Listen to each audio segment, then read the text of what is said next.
Hello guys, यो चामे गाउँ मनाङ जिल्लाको चामे गाउँभन्दा माथि तलिखु गाउँ भन्ने छ। त्यसको हल्का माथिपट्टि पारी भित्तामा सानो झरना झरेको छ। त्यो झरनामा अहिले चिसोको कारणले पुरै आइस जमेर छप्प परेको छ। अलिअलि मात्र पानी झरेको दृश्य देखिन्छ।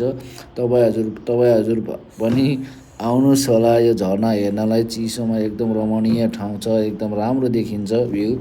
त्यस कारणले तपाईँहरूलाई सजेस्ट गर्छु कि मनाङ जिल्ला घुम्न आउनु। यस्तो दृश्यहरू धेरै विभिन्न छन्, त्यही कारण आउनु होला। सबैमा नमस्कार भन्न चाहन्छु। धन्यवाद।